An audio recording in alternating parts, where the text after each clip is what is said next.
Tyler, I don't know what you did over Thanksgiving break, but I played an unhealthy amount of PlanetSide 2.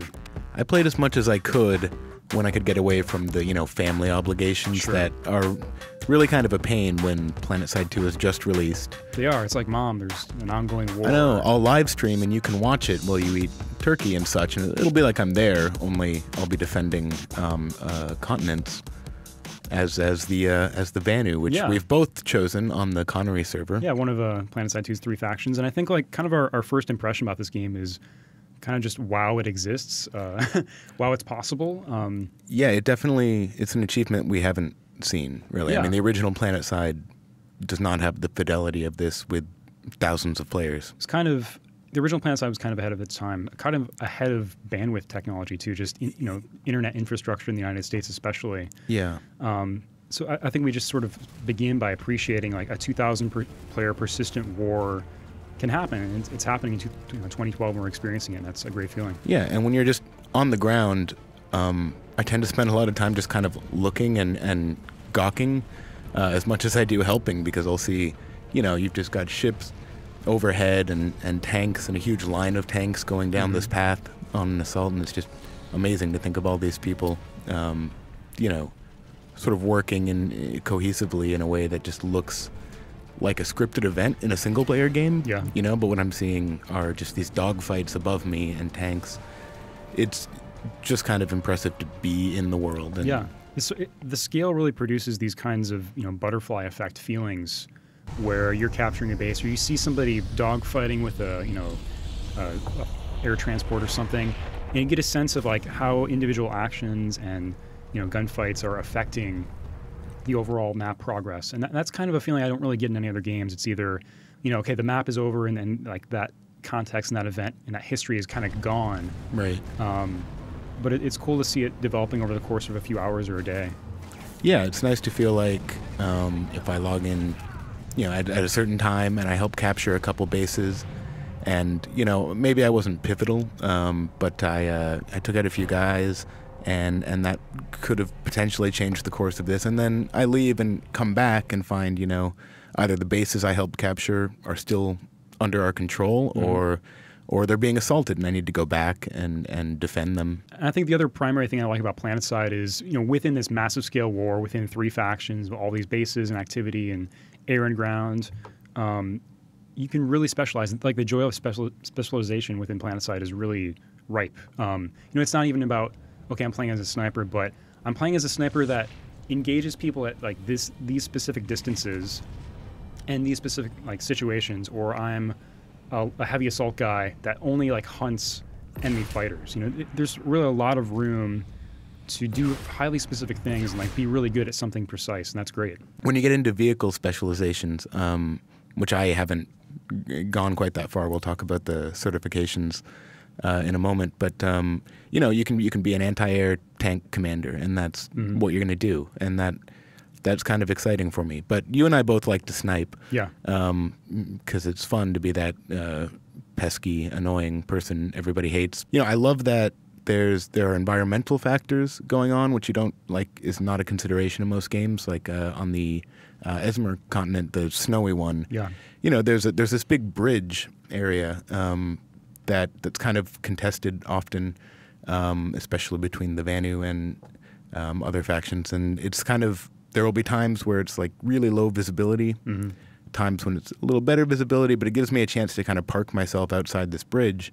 And, specializing in sniping, I'm engaging people on the bridge, but I'm also providing intel. There was like the best story I have was just a great moment where I went out there to defend the bridge, and the enemy ended up taking it, and sort of I had no more teammates around. I was kind of left alone out there.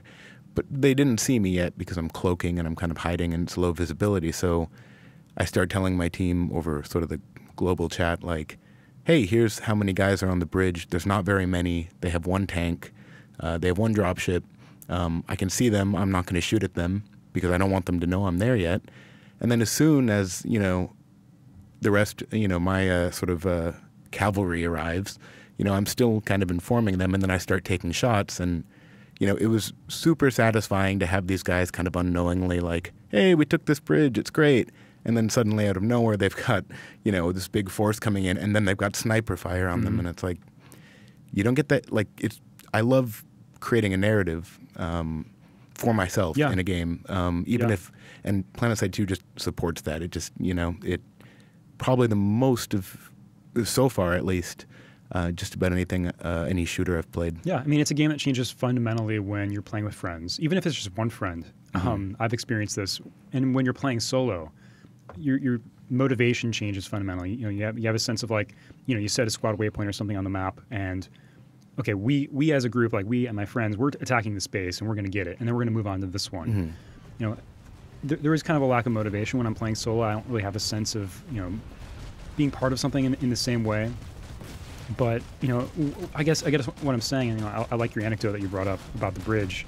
You know, what I experienced PlanetSide 2 that I don't experience in other shooters is the best times I'm having are stalemates. It's not even winning necessarily. It's not even like conquering. I mean, there are like a lot of boring, like, mass mob rushes I've had where, like, you know, on Vanu we have like 30 tanks or something, all this aircraft, and we're just pushing through bases. I don't really feel important.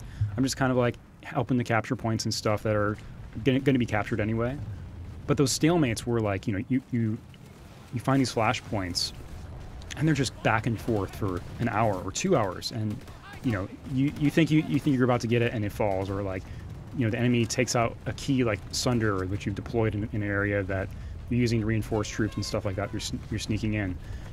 That's terrific. I mean, just the notion that, like, it's all about teamwork, and what that allows, I think it allows, like, individual effort to sort of shine more. You know, when you bring up, like, a particularly good moment of sniping, when you go on a streak or something, it feels earned. It really feels earned because you're not a Superman. Like, in fact, like, the weapons are kind of underpowered feeling relative to Battlefield, relative to other shooters, and that's pretty intentional. Yeah, the starting sniper rifle really, even on the light classes, it'll take a few shots, so it kind of feels like I really earned a kill if I get one. Mostly I'm getting assists, and I've unlocked one sort of weapon attachment certification, which is the highest magnification scope, which I can't remember exactly how high, but it's like I went for the 10x, I think. I went for the highest one, which I think is 15 maybe, but yeah, that's cool. But it certainly isn't easy to unlock those you know, those weapons, more powerful weapons. So I actually don't know how powerful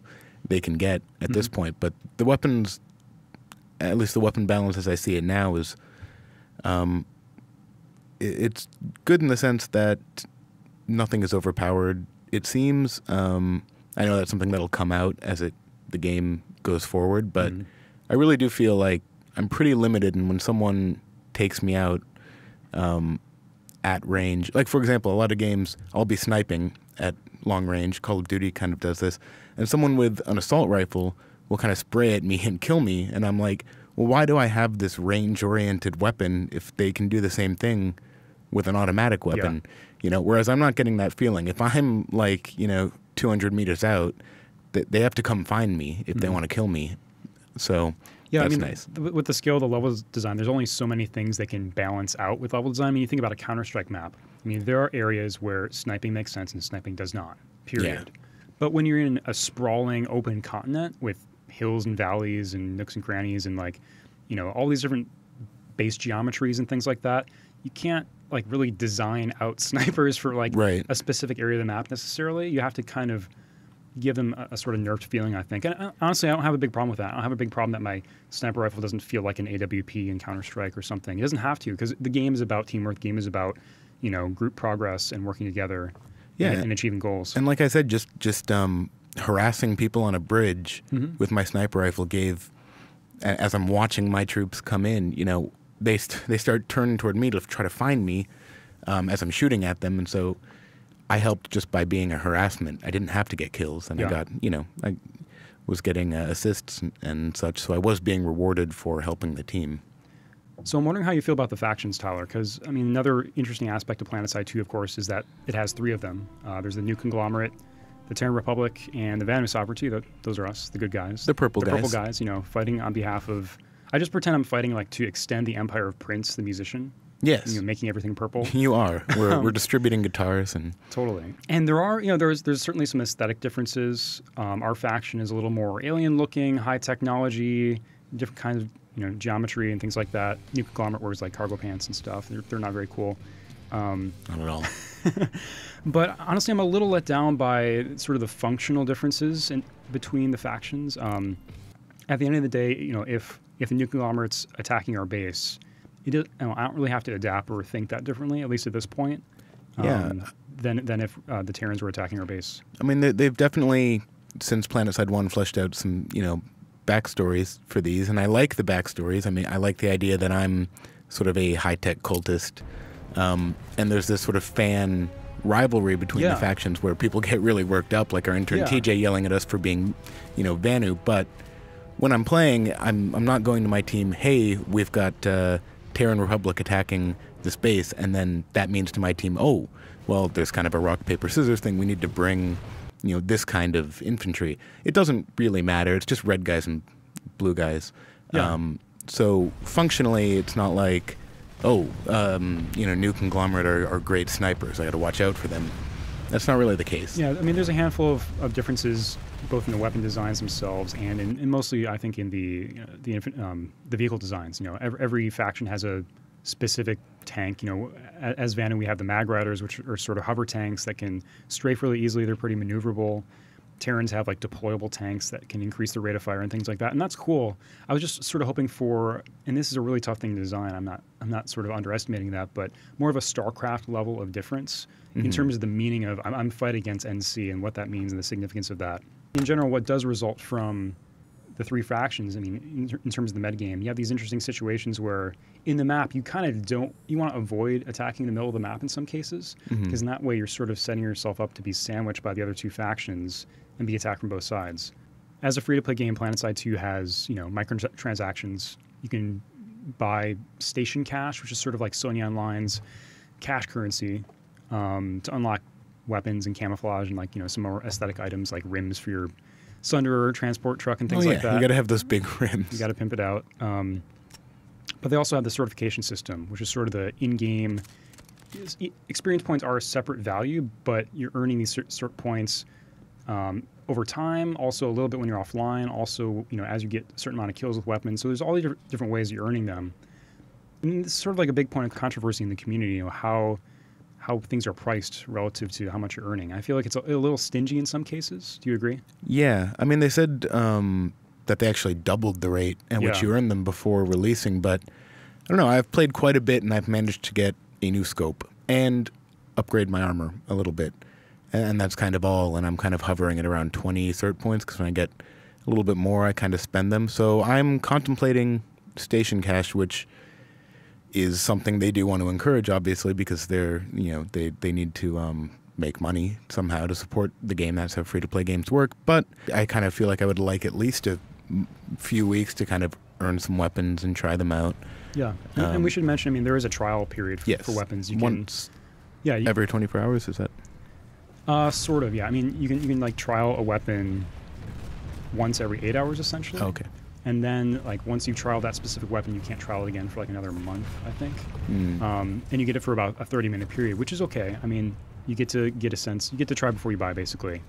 And the weapon pricing, they've sort of compared it to League of Legends, where most champions are around $6, $7 or something like that, which seems a little high in some cases. I don't know. I mean, the main thing I feel about the cert system, I'm not too upset with how much I'm earning. I've unlocked a bunch of stuff, and I think the game is designed to sort of support years of play, which I can appreciate.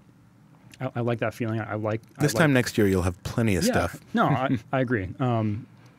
But what I do sort of lament is that it's a system that punishes being a jack of all trades to some extent. So again, we talked about specialization, but last night I was getting into a Galaxy, like the big sort of C-130 style, huge capacity gunship, transport, air vehicle. And I said, well, in order to protect my friends, I know I have more cert points than them. I played the game more than them. I need to unlock some upgrades real quick. I need to improve its armor or its engines or something. Or I want to unlock this special gun turret for it. And that was a healthy amount of cert points. That was 150 cert points or something, which would probably take me a couple hours at least to accrue. So in the same way for the Mag Rider, for example, it takes 50 cert points just to earn the ability to like deploy it in the field as like a quick spawn option. I don't know. That seems like kind of basic functionality.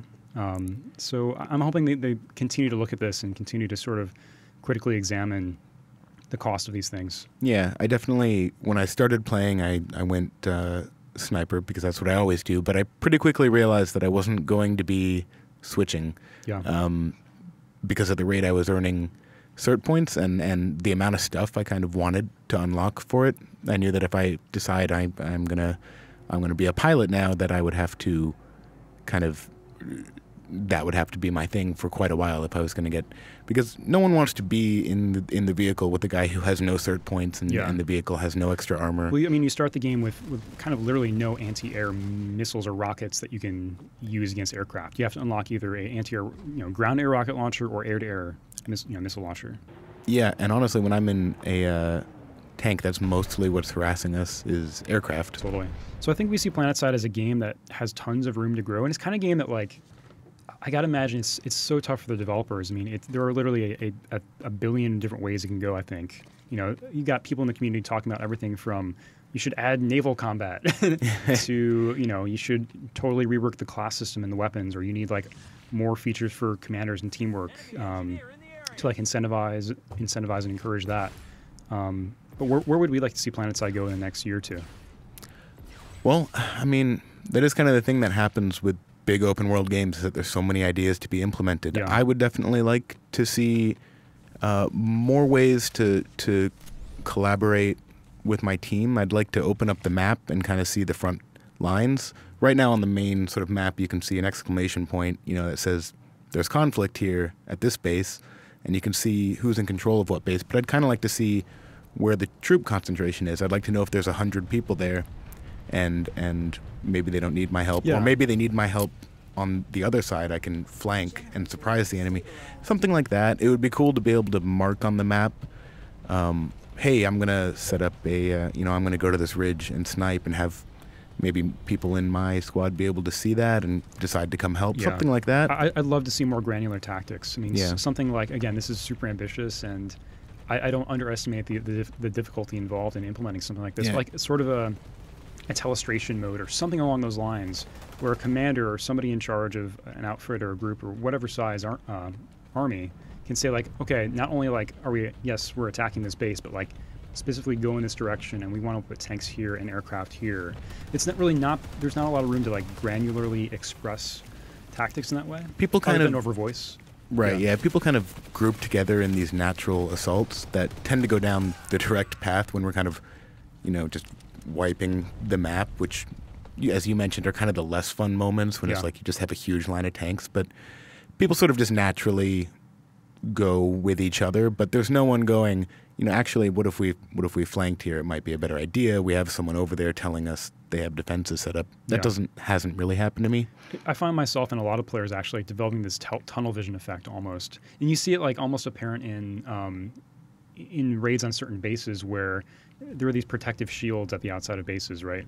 Mm-hmm. And the people inside can shoot out, but the people on the outside can't shoot in until they destroy a certain generator. But still, people on the outside are just camping and getting shot, and part of that has to arise from just player knowledge evolving over time, and people getting educated about how the game works and whatnot, and how the base design works. But again, if there's a system in place to take those players and be hey, we don't even need you here, go over here.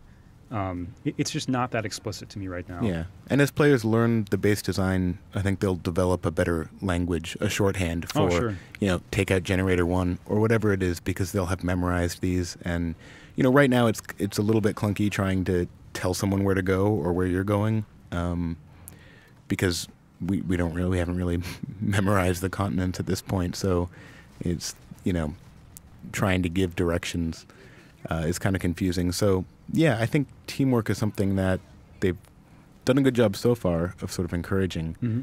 I think it's partly up to the community and, partly up to whatever features hopefully can be implemented.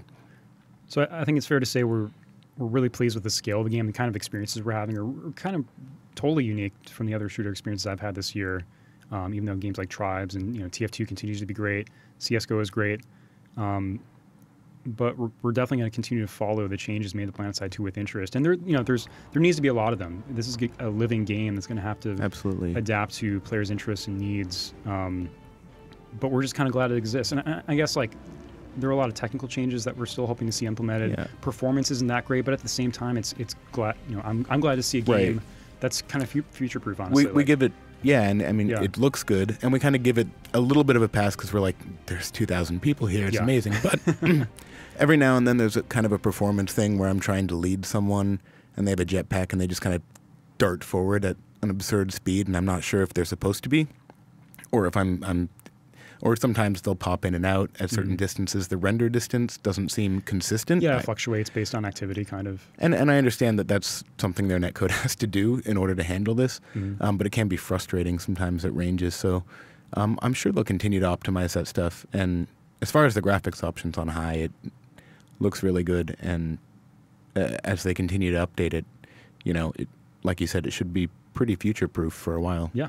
So, as much as there are some technical issues, there are some design things we're not totally happy with. The certification system, we're hoping that they take another look at. I don't know. I'm kind of happy to just shrug off some of that stuff, honestly, considering the type of game it is, how innovative it feels, just the novelty of the scale of the experience. I'm happy to put up with some of these technical issues, performance issues, knowing that I have a lot of confidence in SOE to solve these in the future and address them in the future. Yeah, absolutely. I mean, it feels somewhat future-proof. It looks good, and yeah, there's a little bit of performance issues here and there, but again, like you said, I can understand it because I'm just impressed at what's going on with thousands of players, and I'm happy to be able to play it and stay up till 3 a.m. defending a base. So Yeah. I look forward to seeing what happens. Me too.